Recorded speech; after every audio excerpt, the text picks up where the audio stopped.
Nutritional Therapy Series Healthy Mass Gain. Hari ini kita bahas bukan untuk weight gain ya. Mass itu kenapa? Supaya kita bisa badannya komposisi otot dengan lemaknya sehat ya. Kalau weight gain itu bahaya, itu gemuk.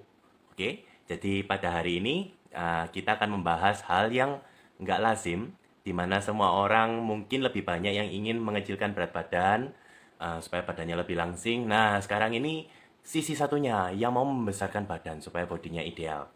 Nah, hanya untuk menginfokan kepada teman-teman kalau kebetulan ini topiknya saya banget. Karena ini masa lalu saya yang suram. Ya, mungkin teman-teman saya di masa lalu dia tahu bahwa saya dulu mengalami hal yang ya nggak enak sebagai orang yang kurus gitu. Padahal sudah coba berbagai macam cara gitu. Banyak tips-tips orang lain yang kasih tahu tapi ya kok nggak ngefek-ngefek. Jadi ya semoga lewat Nutritional Therapy Series pada hari ini ya teman-teman bisa mendapatkan secercah harapan supaya body ideal itu bisa dan nggak perlu selalu tenggelam karena bajunya Anda terlalu besar gitu ya. Oke, jadi saya klarifikasi ya, untuk healthy mass gain ini maksudnya supaya badan kita ideal baik secara komposisi maupun secara body mass index ya, antara angka 20 sampai 25. Lebih dari itu saya tidak akan membahas sejauh itu karena itu kalau nggak obesitas berarti Anda mungkin fokusnya ke bodybuilding. Itu nanti ada series lain. Sekarang hanya untuk ke komposisi body ideal. Oke? Jadi dalam hal ini intro mungkin backgroundnya seperti saya ya.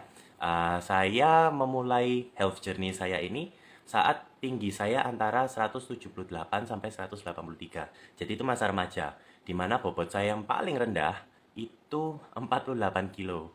Ya, jadi bisa kalian bayangkan ya udah tinggi, langsing buanget, langsing dengan buanget. Jadi banyak dilema saat itu, apalagi saat masih remaja gitu, di mana look is everything gitu. Jadi buat saya yang introvert tambah introvert lagi dan nggak pede, apalagi kalau mau cari baju ngelihat orang-orang kok keren ya, bisa pas banget sama bajunya, kalau saya kok kerasa tenggelam. Terus ya mau pakai celana juga serba salah karena saya tinggi, jadi celananya ya kependean. Terus karena lingkar pinggang saya kurang memadai untuk tinggi yang sesuai gitu. Jadi saya biasa equipment yang paling saya sering pakai itu ya sabuk. Dan ya sabuk itu benar-benar saya pakai karena benar-benar ya ya supaya celananya nggak turun. Nah terus saya juga saat itu karena kurus dan tinggi banget, banyak orang-orang itu kasih julukan. Apalagi saat remaja gitu kan, sekolah no choice ya. Kalau ada orang yang ngata-ngatain saya nggak suka, saya bisa lari. Tapi kalau sekolah, mau nggak mau tiap hari saya ketemu dengan orang-orang itu lagi, itu lagi. Mungkin sehari, 2 hari, 1 minggu orang panggil saya ya julukan-julukan kayak ya cacingan lah, semua benda yang vertikal dan tipis seperti ini, tiang listrik, pen, eh, ya walang kadung, apalah gitu. Bahkan ada beberapa julukan-julukan yang ya lumayan menyakitkan dan joke-joknya itu ya dark jokes gitu. Dan lebih dari 1 minggu nyaris setiap hari saya ngerasakan itu selama bertahun-tahun. Lama-lama saya kerasa ya kayak itu crap banget gitu, nggak enak banget. Ya balik ke sekolah itu saya nggak enjoy karena emang mereka nggak ada topik lain. Dan saya berusaha banget, di mana disuruh makan yang banyak. Masa pertumbuhan, saya makan 6 kali sehari. Dan makannya tuh main meal, bukan yang cemilan-cemilan ya. All you can eat, saya bisa makan. Saya tuh kategori di mana sekarang saya tahu kenapa all you can eat atau buffet itu mulai menerapkan sistem 1,5 jam. Ya karena manusia-manusia yang satu kaum seperti saya ini bisa makan 3 jam, non-stop, 6 piring, tapi ya masih langsing dan nggak ngentarain. Jadi nggak bisa di stop gitu. Terus sudah gitu susah banget untuk naikin sampai 5 kilo dengan segala macam cara, dari olahraga, ya lebih ke makan yang banyak. Terus katanya nggak boleh kardio lah, mesti ini. Sudah coba naik 5 kilo, begitu kena flu 1 minggu turun lagi, stres gitu loh. Mungkin teman-teman pasti ada yang pengalaman seperti itu. Nah ada saat dimana saya sudah give up, terus akhirnya yaudahlah, saya makan normal aja sesuai dengan apa yang saya perluin. Masa saya itu sudah makan yang berlemak, eh, fast food, makanan yang kayak nasi goreng, pokoknya kalorinya tuh tinggi banget, ya nggak gemuk-gemuk. Terus bingung kalau ada yang panggil saya kayak orangnya cacingan gitu, mungkin saya itu nagaan, dan naganya itu nggak cuma satu, beberapa kali ya. Jadi ya bete banget, apalagi pengeluarannya kan banyak banget dari makanan gitu, kesannya kayak saya ini orang ya kurang gizi, kayak di rumah mungkin kurang dipelihara sama orang tua. Jadi hal-hal kayak gitu tuh lumayan menyakitkan dan udah berusaha sakit turun lagi gitu. Jadi life is not fair. Dan ada saatnya dimana pas give up itu, ya udah saya mulai makan biasa aja. Terus udah nggak terlalu fokus ke makanan yang berlemak, yang saya kira mungkin bisa membuat saya tambah gemuk gitu. Saya mulai campur makanan sayur dan buah-buahan lebih banyak. Terus mulai menjaga nutrisi saya. Udah nggak pernah nimbang lagi, karena saya udah give up. Tapi ternyata ada saat dimana saya umur kira-kira 20 gitu, ya antara 19 atau 20 itu saya nggak sadar pas olahraga. Oh iya, saat itu saya juga olahraganya aktif ya guys. Jadi saya nyari setiap hari olahraga, bela diri, renang, basket, sepak bola, anything. Ya cowok single nggak ngapa-ngapain, ya udah kalau nggak olahraga nge-game gitu. Pacaran ya paling ya nggak ada pacar sih, soalnya nggak tahu mau ngomong apa umur segitu. Paling cuman, sudah makan gitu ya. Ya basically setelah itu sudah lama saya nggak nimbang. 1 tahun kemudian saya cek, loh kok tiba-tiba saya naik 10 kilo dalam waktu 1 tahun ternyata. Pantesan di saat saya olahraga bela diri kok saya kerasa kok tendangan saya lebih kerasa, terus kok kerasa lebih berat. Ternyata naik 10 kilo. Setelah itu saya terusin di tahun berikutnya, ternyata total 2 tahun saya itu naik 25 kilo. Jadi dari berat 48 kilo dengan tinggi antara 178 sampai 183, karena itu masa pertumbuhan ya. Ya, hingga akhirnya beratnya ideal 75 kilo. Nah, sekarang saya dalam tahap mass gain ekstra gitu untuk meningkatkan massa otot ya. Jadi sekarang saya juga di berat yang oke, 80-81 kilogram. Dan saya nggak kelihatan gemuk gitu kan. Nah, awas ya. Ya, jadi the good thing untuk teman-teman yang memang susah untuk membesarkan badan, ya ada saat dimana nanti metabolismenya ini bakalan membantu banget, terutama di saat Anda dewasa.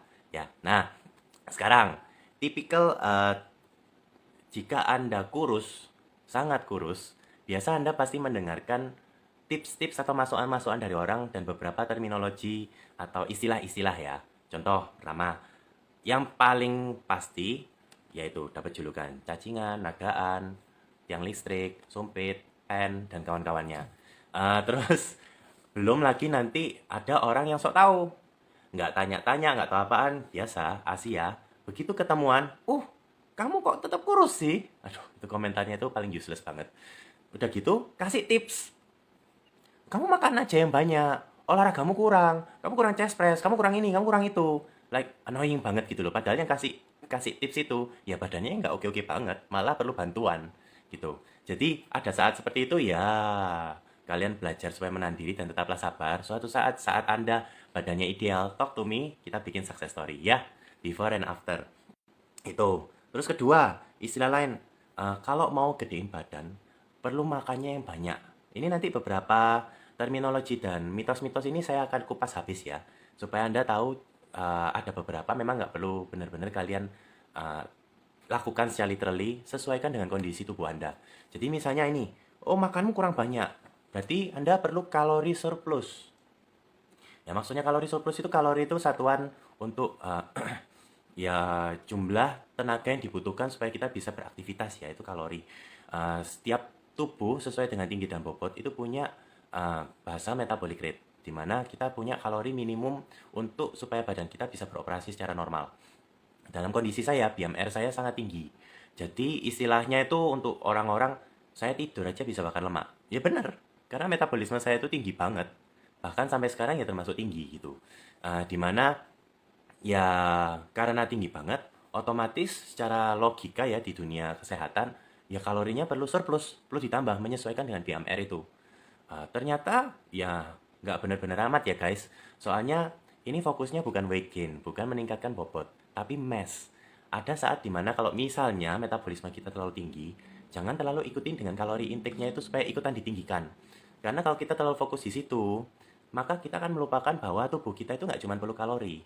Ada keperluan makronutrisi, ada keperluan mikronutrisi. Saat kita, contohnya saya ya, untuk mau coba membesarkan badan, saya makan banyak yang tinggi karbohidrat dan lemak terutama, karena saya ingin gemuk.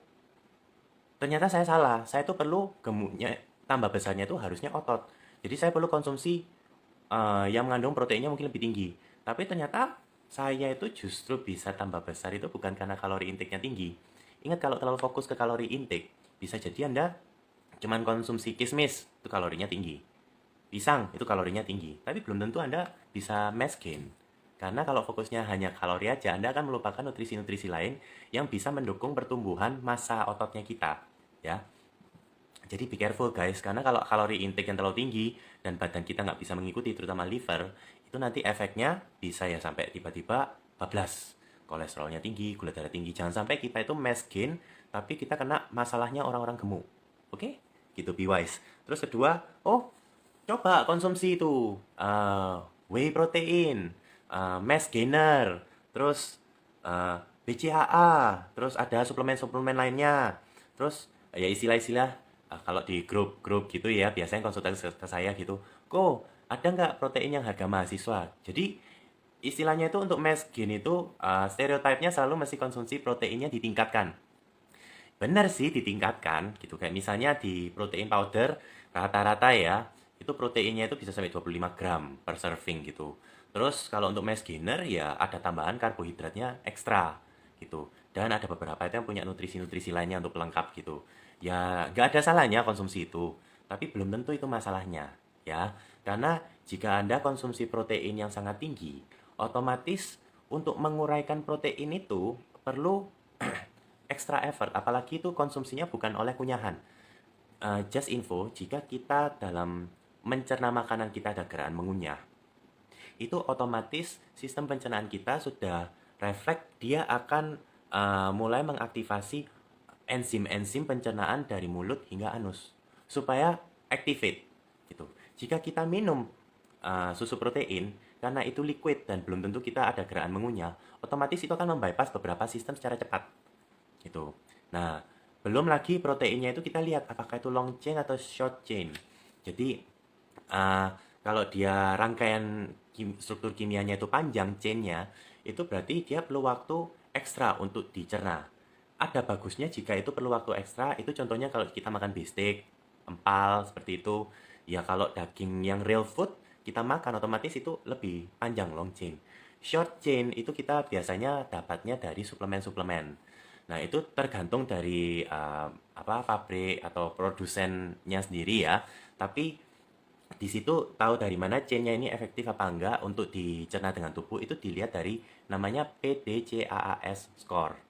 Itu skor di mana kita tahu seberapa efektif protein itu bisa diserap oleh usus kita, ya. Jadi jika skornya 1 berarti itu perfect. Tapi jika ternyata itu kurang, nah itu yang bahaya guys. Protein mungkin satu serving 25 gram, tapi belum tentu 25 gram itu terserap semua. Bisa jadi sisanya itu dalam bentuk ampas, dan malah justru bisa kasih beban ekstra untuk ginjal maupun organ-organ tubuh yang lainnya. Nah, untuk menetralisir hal itu, diperlukan mikronutrisi, seperti vitamin C, vitamin B. Ada mikronutrisi itu akan membantu untuk meningkatkan daya serap protein dan juga mengurangi beban saat badan mencerna dan menguraikan asam amino itu.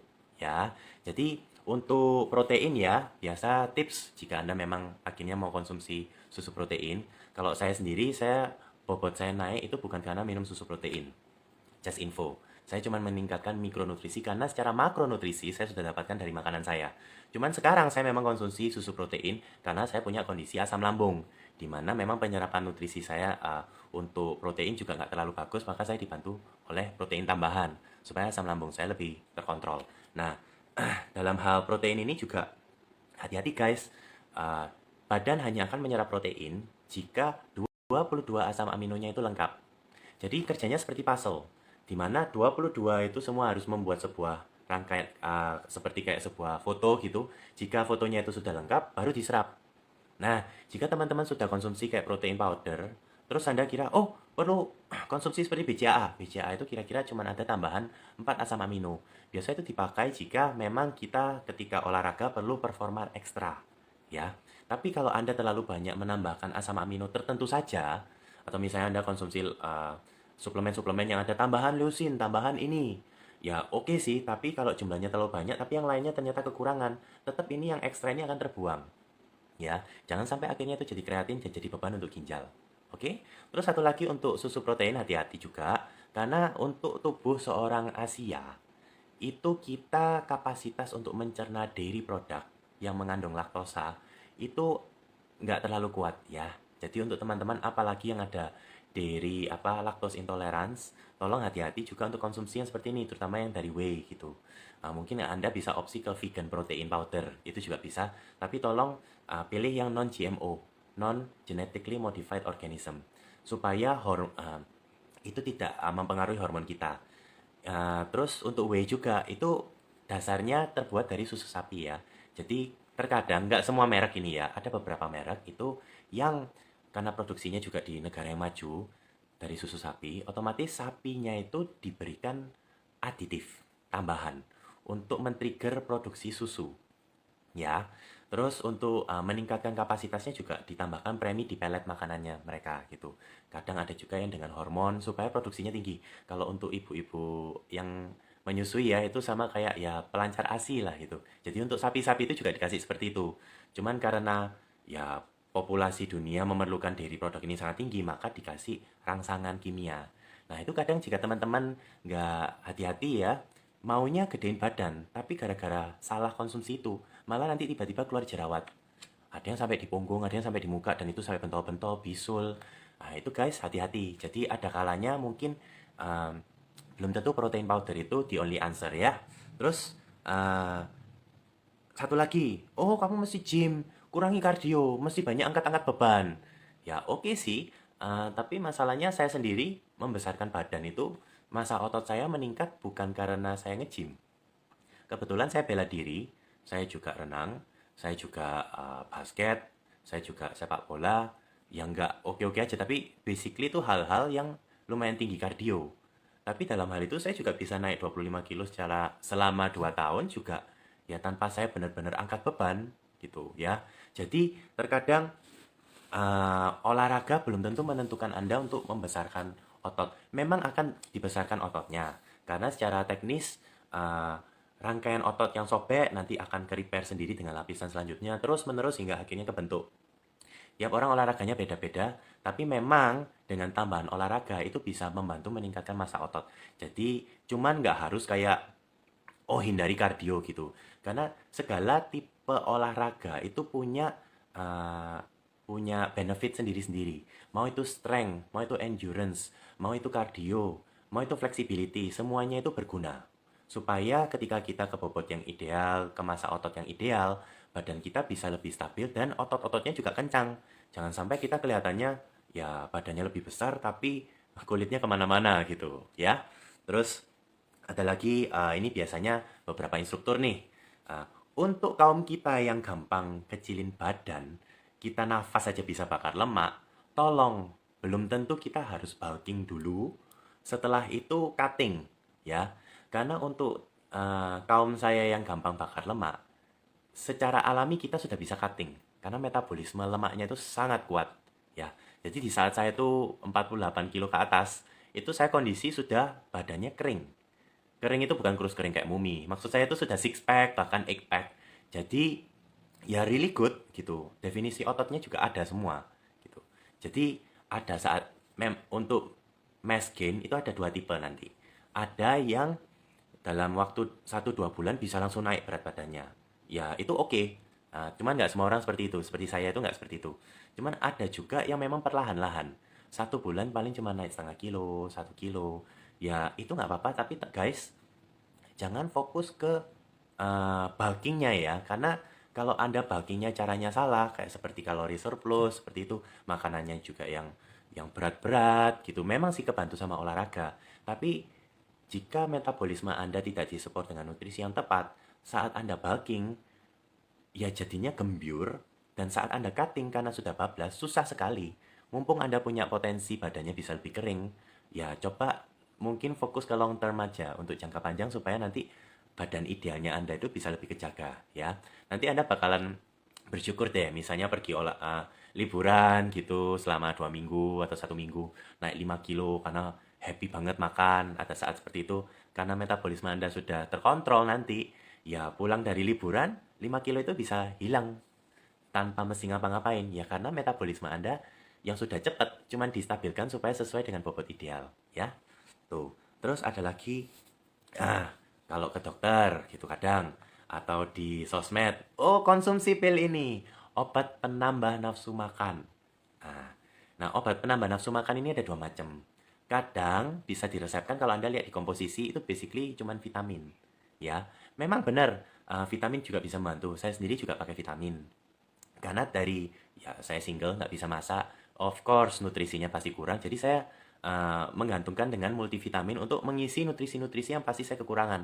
Apalagi saya ini tipe karnivora ya, lebih suka makan daging ketimbang makan ya sayur mayur gitu. Jadi saya kebantu banget dengan multivitamin. Cuman biasa obat penambah nafsu makan itu biasa eh, diresepkan itu yang kayak melancarkan pembuluh darah atau melancarkan metabolisme tubuh. Jadi kayak tipe-tipe kayak omega 3, B kompleks itu biasanya rata-rata yang diresepin gitu. Memang benar sih itu bisa bantu, tapi ternyata tidak semua pasien saya itu ternyata kebantu loh dengan dikasih vitamin seperti itu. Karena ya kita lihat dulu kalau berhubungan dengan vitamin, Anda perlu lihat orang tersebut nggak bisa meningkatkan massa tubuh itu karena apa? Apakah karena ada asam lambung, ada kondisi medis, tidurnya kurang kurang enak, atau kurang minum air? Anda perlu lihat. Karena ada teman saya yang tanpa saya kasih vitamin aja, kayak tanpa saya kasih vitamin B kompleks, ternyata, oh dia cuma kekurangan kalsium kok. Saya kasih kalsium aja dia sudah langsung naik bobotnya. Ya, jadi guys, tolong cari tahu kebutuhannya gitu. Itu satu dari vitamin. Tapi ada juga yang beli dari itu testimoni orang-orang kayak magic pill gitu loh. Pil dewa bisa menumbuhkan nafsu makan. Nah, kalau sudah sampai menumbuhkan nafsu makan secara tidak natural, guys, hati-hati. Itu karena obat itu sifatnya sintetis, jadi sifatnya itu mendikte tubuh kita.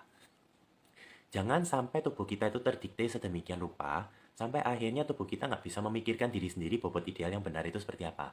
Oke, jadi ada juga beberapa obat karena sifatnya memerintah. Jadi cara kerja obat itu seperti ini. Contohnya Anda kalau punya tensi normal, oke, nggak perlu obat apa-apa. Tapi jika tensinya tinggi, otomatis nanti diresepkan obat untuk menurunkan tensi. Dengan obat yang sifatnya sintetis karena itu sifatnya mendikte, jadi misalnya saat tensinya kita normal, jika kita minum obat penurun tensi, maka yang normal ini akan dipaksakan turun. Ya, jadi jika ternyata Anda itu tidak ada masalah di nafsu makan, ternyata Anda keluhan medis yang lain, misalnya asam lambung, misalnya enzim pencernaan Anda kurang bagus, kalau Anda nggak fokus ke situnya, tetapi Anda minum obat menambah nafsu makan, masalah itu masih ada, cuma nafsu makannya dipaksa naik. Jadi sudah sistem pencernaannya kacau, dipaksa untuk mencerna hal-hal lain dengan dosis yang lebih tinggi, maka badan Anda akan terjadi peradangan dan malah tambah rusak. Itu nanti ada efek samping juga. Tiap orang beda-beda, tapi saya sarankan tolong jangan konsumsi yang sintetis dan berharap hasilnya itu kilat. Pelajari tubuh Anda sendiri ya. Terus terminologi yang terakhir, skinny fat ya.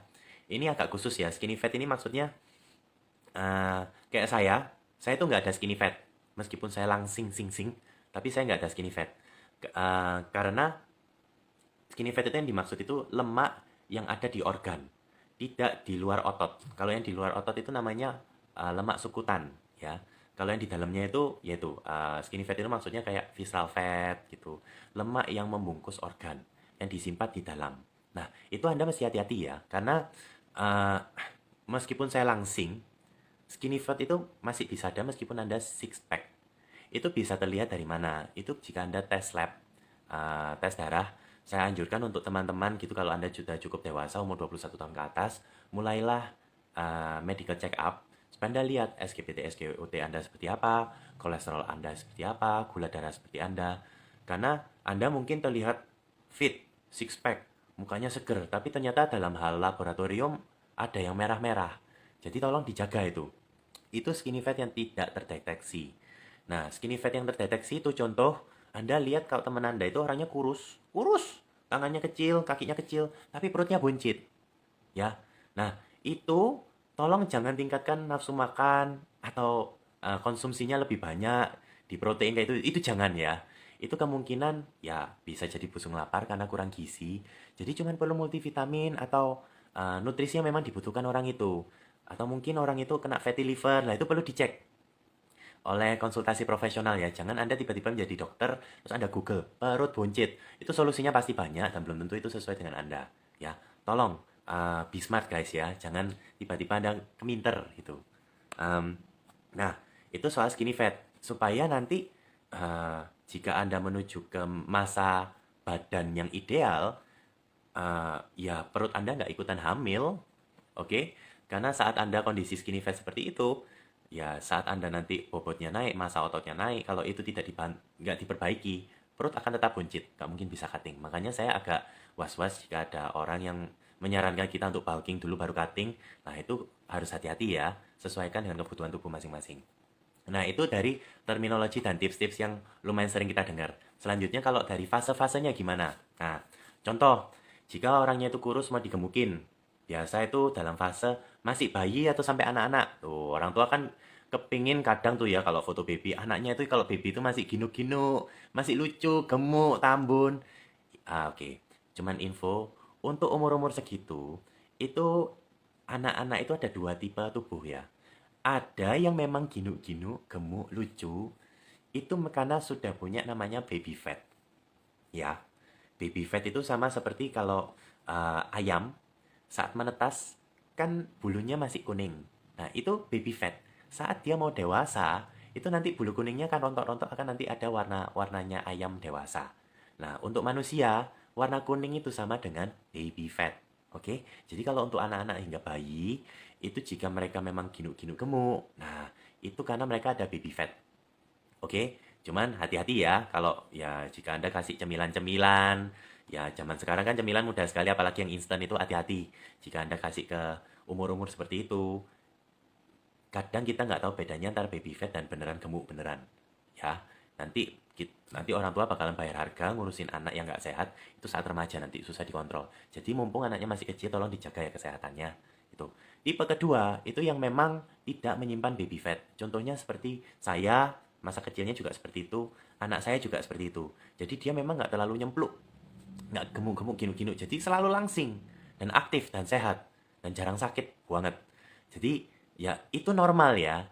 Jadi sebagai orang tua tolong jangan paksakan kayak aduh kamu kok kurus banget sih cungkring gitu. Ingat umur-umur seperti itu agak sensitif. Mungkin kelihatannya mereka cuek atau lebih fokus ke mainan ya, tapi itu masuk di alam bawah sadarnya mereka ya. Jangan ganggu karakter anak Anda cuman gara-gara Anda pengen anak Anda cute. Oke? Terus nanti setelah itu masa-masa remaja. Ada saat-saat di mana remaja ini kurus, mau ke body ideal, tolong jangan terlalu fokus ke weight gain ya. Jadi saat seperti ini sangat hati-hati kalau konsumsi susu protein apalagi atau konsumsi yang oral-oral vitamin atau suplemen. Hati-hati. Karena jika salah, hormonnya kan lagi nggak stabil. Orang normal aja yang dewasa konsumsi susu protein kadang bisa tubuh jerawat, apalagi saat remaja seperti ini. Jangankan jerawat, nanti emosinya terganggu, terus nanti pertumbuhannya juga komposisi otot tubuhnya juga terganggu. Jadi tolong sesuaikan dengan kebutuhan anak-anak ya. Sesuaikan asupan makronutrisi dengan mikronutrisi. Jangan sampai ada efek samping karena di masa pertumbuhan jika program masa peningkatan masa tubuhnya itu salah, ya maka akan dia bayar harganya umur 21 tahun ke atas saat dewasa. Ya, jadi tolong benar-benar dijaga. Terus ada juga saat dewasa. Nah, dewasa ini kalau kurus, itu kita lihat ya. Jadi, saya kasih tips-tips beberapa hal yang kita bisa analisa diri sendiri. Kadang orang kurus, kalau saya kan memang karena metabolismenya tinggi ya. Tapi coba dicek, tidak semua orang yang seperti itu. Ada juga yang satu, dia mungkin ada gangguan pencernaan. Dari kecil misalnya umur 5 tahun ke bawah, dia makannya agak susah. Susah ngunyah, susah makan solid. Atau mungkin orang tuanya karena terlalu khawatir anaknya susah makan, akhirnya sampai umur 5 ada loh orang tua yang masih blender makanannya. Jadi akhirnya enzim pencernaan anaknya ini nggak berfungsi atau perkembangannya agak lambat. Jadi dia bayar harga sampai saat dia dewasa gitu. Jadi hal-hal seperti itu ada terapi untuk mengembalikan sistem pencernaannya, terutama untuk enzim pencernaan.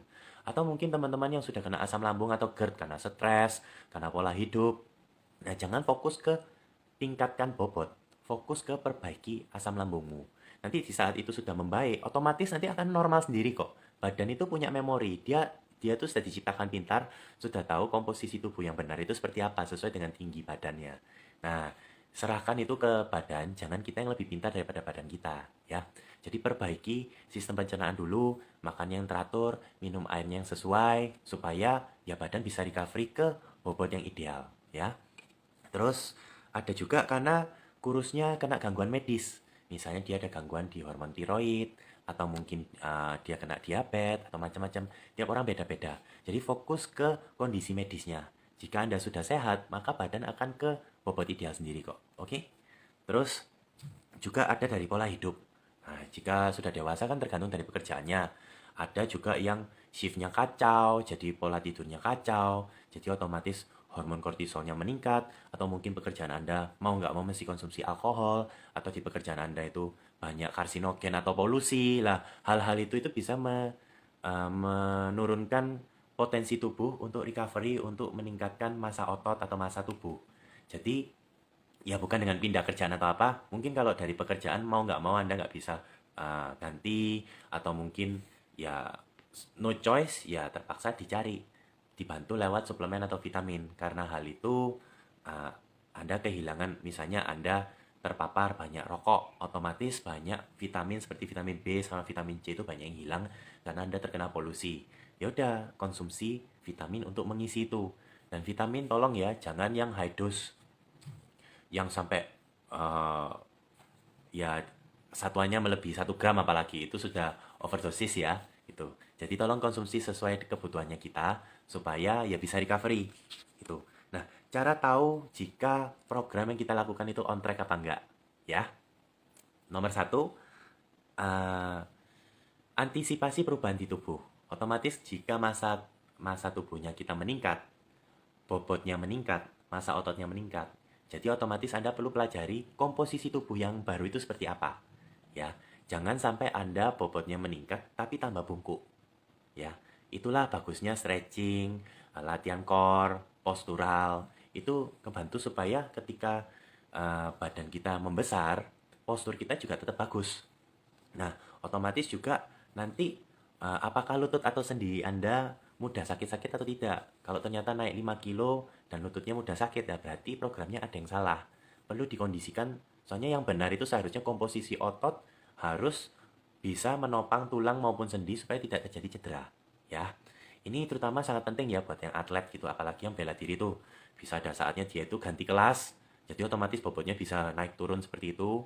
Nah, tolong dijaga supaya tidak ada efek samping di badan Anda. Terus, eh, yang kedua, tidak ada keluhan medis. Jadi saat badan Anda membesar, jangan sampai ada keluhan medis. Jangan lupa cek lab, medical check up, supaya Anda bisa lihat kolesterolnya Anda masih normal apa enggak. Soalnya ada saat dimana Anda bisa ke bobot ideal, tapi kalau checklistnya di kesehatan itu merah-merah semua, ya bahaya guys. Kan percuma Anda badannya sudah ideal, tapi kolesterolan dan sering sakit di leher, tegang seperti itu, ya sama aja juga dengan cari mati. Ya, terus tubuhnya harus ideal dan kencang. Ya, jadi ototnya itu kencang. Oke, jadi rasio antara otot dengan lemak sehat. Jika Anda pakai smartwatch atau apa smart scale ya, itu biasanya mungkin kalau secara angka tiap orang bervariasi. Tapi kadang tuh ada yang hasil tesnya tuh mereka akan kasih bar chart dalam bentuk bar gitu. Jadi ada yang kurang, normal, berlebih. Nah, dari situ Anda cuma perlu lihat bagian lemak sama otot aja. Jika yang otot itu lebih tinggi di indikatornya ketimbang dengan lemak, berarti metabolisme Anda masih bagus, aman. Ya, jadi pertumbuhan massa tubuh Anda itu dalam good progress. Itu. Terus yang terakhir, paling mudah terlihat, itu seharusnya wajah Anda terlihat glowing, tidak tambah boros. Ini terutama paling penting untuk seperti bodybuilder atau orang-orang yang konsumsi banyak suplemen atau vitamin, apalagi yang pilnya sampai banyak banget. Petanda kalau itu memang efektif, seharusnya dari tahun ke tahun Anda wajahnya lebih anti-aging, lebih awet muda, tidak banyak kerutan. Bukan, apalagi kalau warna wajahnya beda sama warna badan, hati-hati guys. Terutama jika dilipetan misalnya di daerah sini atau di sini mulai gelap-gelap, hati-hati, kemungkinan ada masalah di dalam tubuh. Itu perlu tes lab, ya. Jadi itu aja soal healthy mass gain. Selain dalam hal nutrisi maupun secara fisik, juga perlu teman-teman terutama seperti saya ya, ada di saat transisi ini Anda perlu investasi waktu untuk meningkatkan kapasitas Anda secara soft skill ya. Jadi paling nomor satu ya, jika body saya sudah ideal, saya sih langsung beli baju yang body fit, yang keren-keren. Nah, seperti kayak gini. Enak, pas. All size saya sekarang fit. Wardrobe saya udah berubah total. gitu. Nah, untungnya saya di saat masih kurus kering, itu supaya nggak kelihatan kurus kering banget, saya sering pakai baju tuh kayak orang basket. Jadi, size-nya beberapa kali di atas saya. Jadi, di saat saya tubuhnya sudah ideal, oh fit bajunya gitu ya. Ya itu blessingnya lah ya. Ah, juga sabuk sekarang saya nggak perlu yang banyak lubangnya, ya yang sesuai aja gitu. Karena saya nggak mungkin naik atau turun lagi gitu. Paling ya plus minus cuman beda 2 lubang sabuk. Gitu aja udah cukup. Ya. Terus kedua, saat Anda sudah di tubuh ideal, Anda akan punya rasa percaya diri yang baru. Rasa percaya diri, bukan sombong ya. Jadi jangan sampai di saat Anda badannya sudah ideal, terus Anda ngeliat ya yang masa lalu pas reuni ngeliat yang sering ya ngata-ngatain Anda, terus Anda bales, nggak perlu. Saya pun di reuni, saya ketemu teman-teman yang ngomongin saya gitu ya, saya nggak ngomong apa-apa kok. Justru beberapa teman-teman saya itu ada yang mengontak saya untuk tanya gimana caranya untuk memperbaiki badan. Karena saya sendiri juga bisa tubuh ideal, cuman nggak kena efek samping yang lain-lain. Oke? Jadi influencer, jangan jadi tukang nyinyir ya. Terus yang terakhir, ya investasi waktu untuk character building. Contoh, seperti saya yang di saat bobotnya kurang ideal, kan saya introvert dan sering dibully. Baik itu kebanyakan verbal dan itu lumayan toksik. Jadi saya juga perlu waktu ketika saya mau membesarkan badan, saya juga banyak baca buku, dengarkan seminar, terus cari mentor, supaya di saat badan saya sudah ideal, otomatis kan lebih menarik untuk networking ketemu dengan orang. Supaya saya nggak mudah besar kepala saat dipuji, oh badanmu bagus ya kayak gitu. Atau ya saat ya sudah berumah tangga tiba-tiba ada yang komentar terus pegang-pegang ya. Itu supaya Anda juga belajar, karena itu hal yang sebelumnya Anda nggak pernah ngerasain di saat Anda kurus kering. Ya, jadi saat tubuh ideal, pelajari juga new lifestyle dan new people skills supaya Anda bisa adaptasi dan tetap kelihatan inspirational buat orang lain. Oke? Ya, itu aja seputar healthy mass gain. Jika teman-teman memang ada case-case yang belum saya bahas di nutritional therapy ini, teman-teman bisa kontak saya, DM di Instagram saya davidjessica21 atau nutritionaltherapist.id. Ya, dari situ nanti kita bisa ngobrol-ngobrol lagi ya. Oke? Need help?